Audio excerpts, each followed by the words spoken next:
Hello, you're on the Scary Stories channel. Sit back and we'll get started. The Stillness of Blackwood. The old Ford sputtered its last cough a mile back, leaving Elias to continue on foot. The air grew heavy with the scent of damp earth and pine as the road, little more than a forgotten track, swallowed him deeper into the Blackwood. He clutched the faded map, its creases mirroring the lines on his own weary face.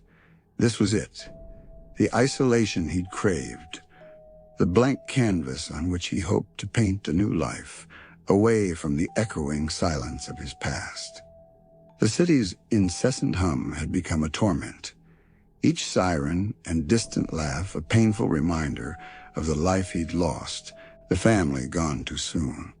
Here, amidst the ancient trees, he sought not just quiet, but a profound, almost spiritual emptiness into which he could pour his grief without judgment.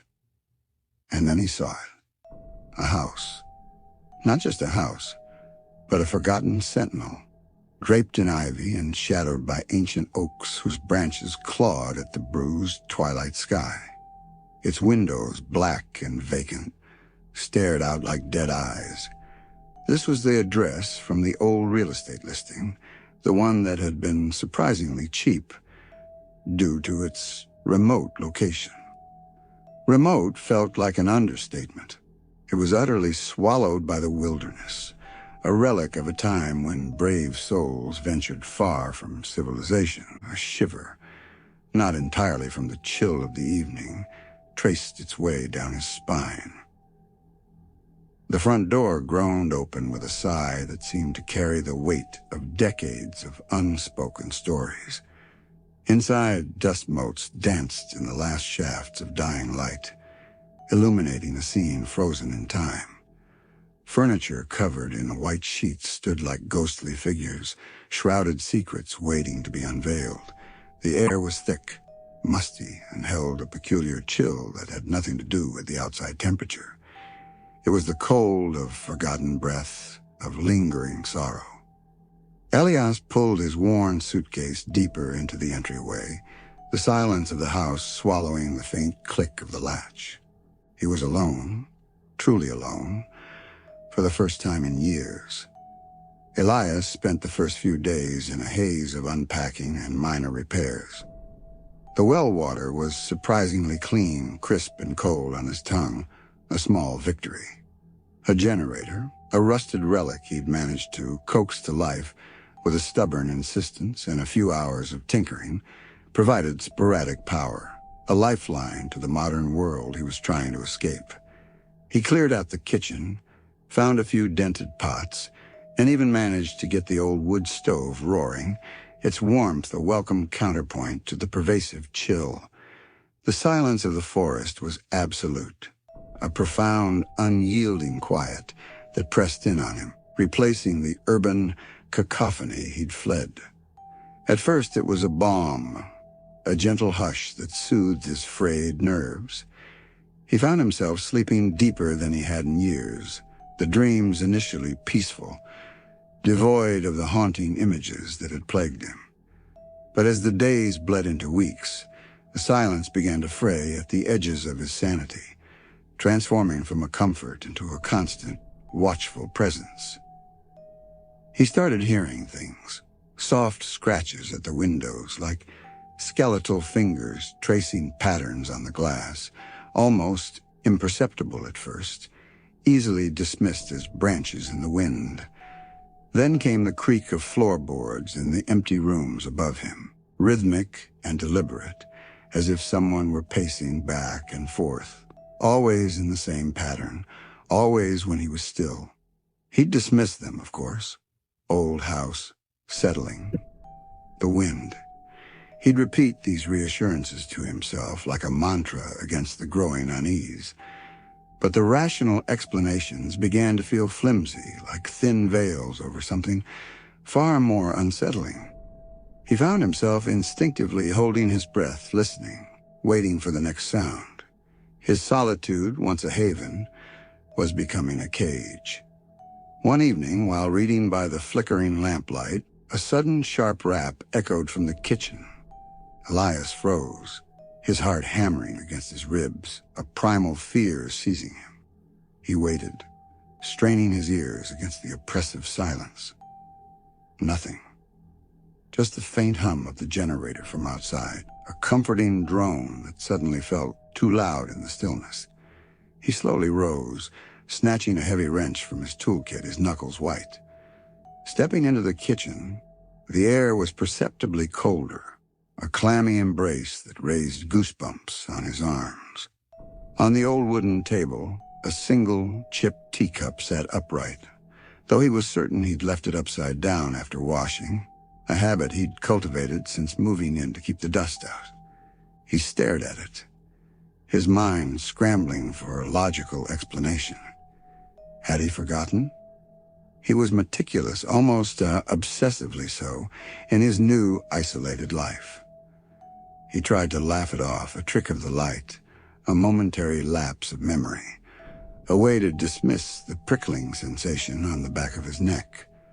But a seed of unease had been planted, and it began to sprout, its roots digging deep into his newfound peace. He started leaving small tests for himself, a book placed at a specific angle, a chair slightly askew. More often than not, he'd find them subtly altered, just enough to make him doubt his memory, just enough to confirm that he wasn't truly alone. The dreams started then, vivid, disturbing dreams of shadows moving just beyond his sight, always at the periphery, always just out of reach. He dreamt of whispering voices that promised ancient secrets and unspeakable horrors, secrets he instinctively knew he didn't want to learn. He'd wake in a cold sweat, the lingering dread cling to him like a shroud, the silence of the house no longer a comfort, but a threat. He'd check the locks, double-check them, even though he knew he was miles from anyone. The nights became a battle against his own mind, against the unseen forces that seemed to press in from the darkness beyond his windows. He began to feel a profound sense of despair, a chilling certainty that his escape had led him directly into something far worse than the emptiness of his past. One particularly stormy night, the generator died, plunging the house into absolute darkness.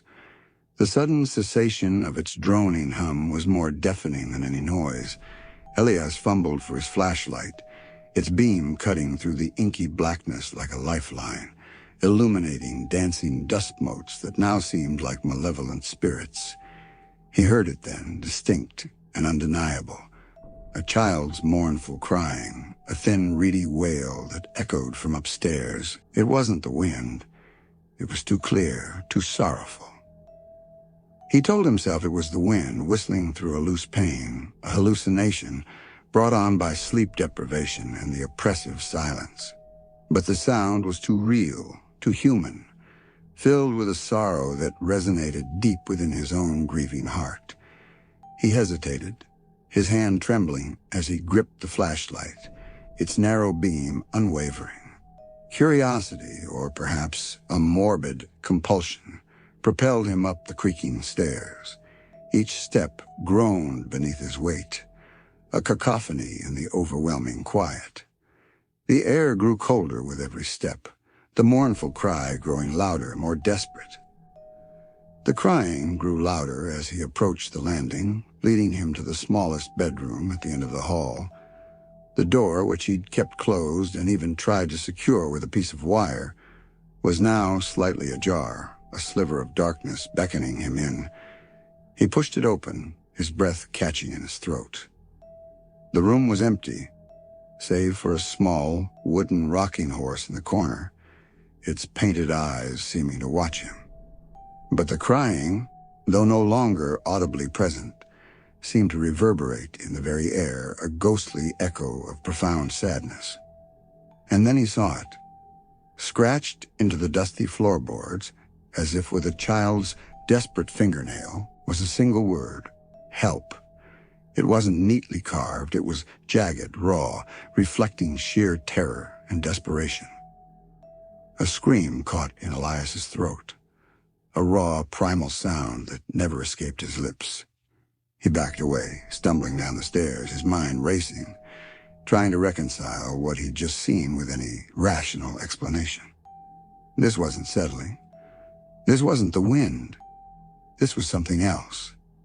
Something that had been here, trapped for a very long time, and now it was reaching out to him.